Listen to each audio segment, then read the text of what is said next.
Hey everybody, my name is Will, and today I'm going to give you a quick review of the AccessPort for the FK8. I purchased this unit about a month ago now, and I've had a few friends reach out to me and ask what do I think of it, what my tuner might be thinking of it, so I figured I'd put this video together to answer some of those questions. So let's start off first. What do you get when you purchase the AccessPort? So first things first, of course, you're going to get your standard AccessPort V3. You've seen this in countless cars, I'm sure, Subarus, Fords, GTRs, Mazdas. They support a bunch of platforms. It's cool that they're finally supporting the FK8 and adding that to their library.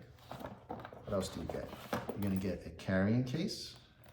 And inside this carrying case, you're also going to get a USB cable. This is what you're going to use to connect your AccessPort to your PC or Mac using the AccessPort Manager program. That lets you import data logs from the AccessPort, upload maps from your tuner, and basically it's just, like it says, it's the management software you're going to use to do things with your AccessPort. You're also going to get two types of mounts. One, I already have mounted inside the car. I don't really want to take it out. That is the suction cup mount for the windshield. I'll throw a video up of it. That's my preferred method. The other one that they give you included with your purchase is going to be a 3M based one. If you're going to mount your AccessPort somewhere that you can't use the suction cup, I can see where this might be useful, but me personally, I'd rather not put 3M tape inside my car. It's going to be leaving residue and stuff when you try to move it later, so I'd rather not deal with cleaning that up. What you also get is you get the OBD2 cable, of course, so you can connect your AccessPort. That's also already inside the car, so you'll have seen that in some other clip. And then you also get included a CAN bus module. This is only really applicable for the 20 and 21 model year FK8s. 17 to 19, you don't have to worry about this. But what this does is there's a little wire underneath the steering wheel. When you're jailbreaking your car, you need to unplug that wire and plug it into here while you're running the jailbreak off the AccessPort, or else it won't work. It's nice that this is included. And also for your purchase, it's not like a physical item, but you do also get a jailbreak included with the AccessPort.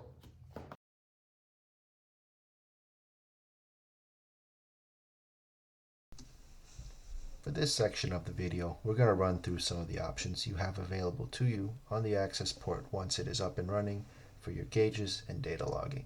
I originally intended to go through every single option, but that clip got way too long, so I decided to cut it down to the gauges and data logging. Please note that for the data logging, while you have all of these data points available, you can't actually leave them all on at the same time.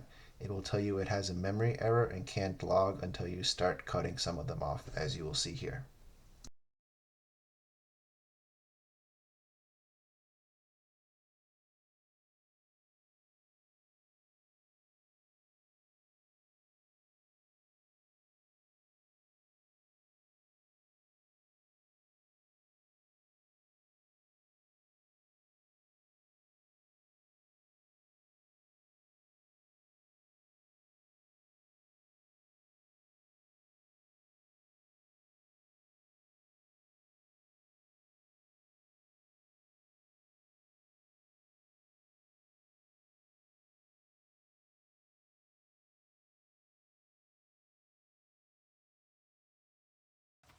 So what do I think of the AccessPort after having flashed my car?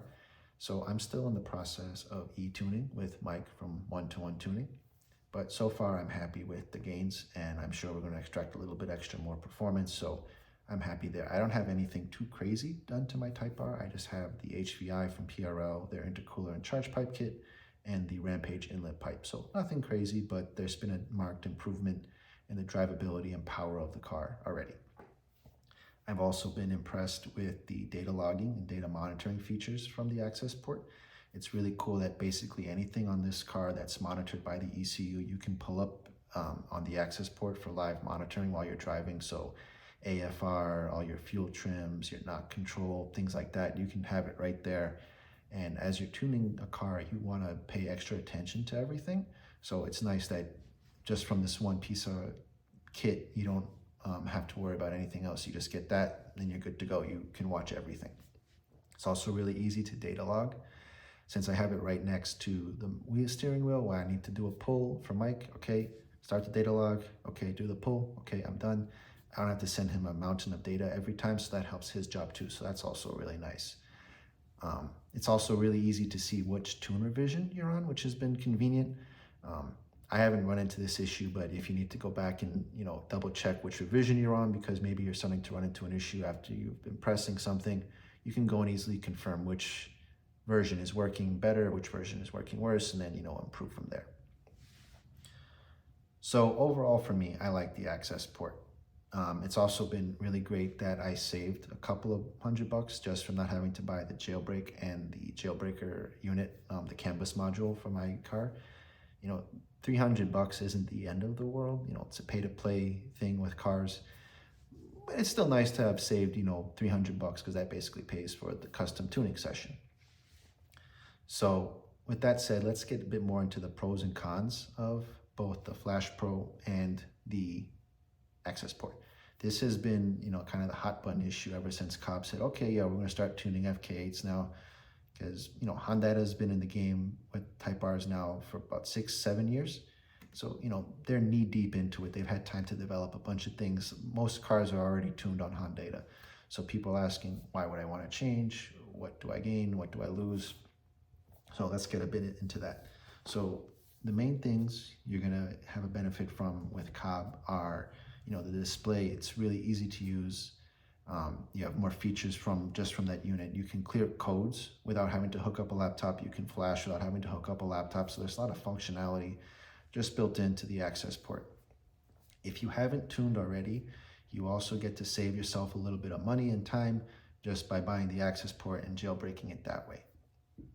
From a tuner's perspective, Mike told me he prefers the AccessPort system a little bit better. It's organized differently. There's better interactive tables with the 3D features available within the AccessPort tuning suite. So that's where, maybe your tuner might say, well, AccessPort's a bit easier to tune. Now, what are the cons with the AccessPort? Okay, so first things first, you can't turn off any engine codes altogether. So like if you go to a Catalyst system or a Flex Fuel Kit that's piggybacking off of ECT2, you're not going to be able to disable that code. So, they did that to get their CARB certification. It is what it is. So if you're a more modified FK8, that's going to turn you off from going Cobb right then and there, because you're going to lose a lot of functionality just because you're stuck with what's compliant emissions wise, or at least, not totally skirting the law. Now you can tune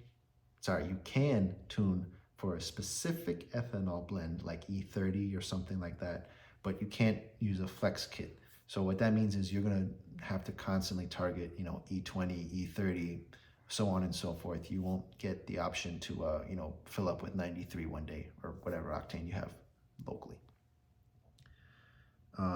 So the other thing that kind of Hondata has above Cobb right now, because they've been in longer, is they have custom coding available within their system for like traction control, anti-lag. Those are the two big ones I can think of right now. Cobb doesn't have anything like that. I'm sure they can catch up. They just released a teaser video today saying we're developing more features for our Cobb AccessPort for the FK8. But as of right now, that's not out.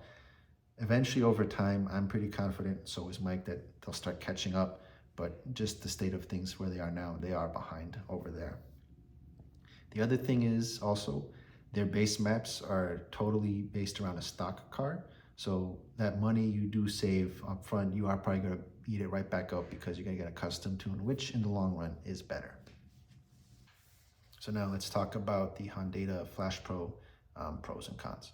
So the first con is you are going to have to spend a little bit upfront just to jailbreak your car if you haven't already bought it used and jailbroken. It's not the end of the world, but it is nice to save an extra couple $100 where you can. The other thing is also, the hardware is a little bit behind Cobb in that, you're not going to get that integrated interface. You're going to have to do a couple more things from the laptop that the Cobb can do just directly from the AccessPort. So, some people might not care. It might be a deal breaker for others, but it is, behind in that aspect. Now, where the FlashPro shines is that, number one, it's it's been a reliable platform for tuning the FK8 for, you know, basically the FK8's entire time.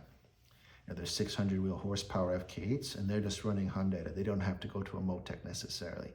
There's a lot of support within the FlashPro system for extra, you know, fueling systems, port injection, I think, extra turbos and things like that. So that lets you get to that power level and also do it reliably. And it's a proven system. So that is a big pro, especially if you're going for a more modified build with your FK8.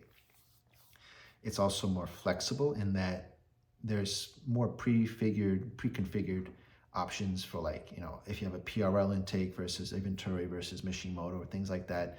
There's like little pre-configured tables that the tuners can select and use to, you know, start, you know, and then either push it more or pull it back as they see your car is performing.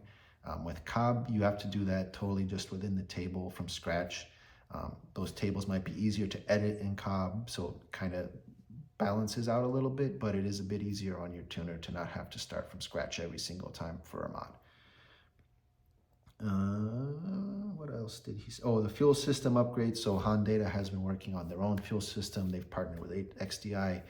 Fuel is the big limiting factor for the FK8 in a lot of cases, so it is nice that Hondata has that support built in. So where does that leave us on the question of AccessPort versus FlashPro? For most Type Rs, they're not going to be too heavily modified. It's really just up to your choice, which one you like better for whichever reason. Mod for mod, they get you to the same spot. If you have a more in-depth build for your FK8 with bigger turbos, bigger injectors, things like that, you'll probably want to stick to FlashPro. It's the proven platform for now, and it has more features at this time than Cobb does. You'll want to let Cobb sort themselves out, maybe add those features, then maybe you'd want to consider it. If you live in the state of California, Cobb has the bonus point of being CARB certified while being customizable. Hondata is only the base maps included on that little blue unit, and you can't really adjust those. So that's another point for Cobb if you happen to live in the state of California and you don't want to deal with, you know, smog registration or questions. I'm excited to see where Cobb might go with this platform as time goes on. You know, once I have this tune finished, I'll probably upload some videos of that. And then as Cobb adds features, you know, I'll test them out and let you know what I think. So, you know, if that interests you, stick around, and thanks for watching.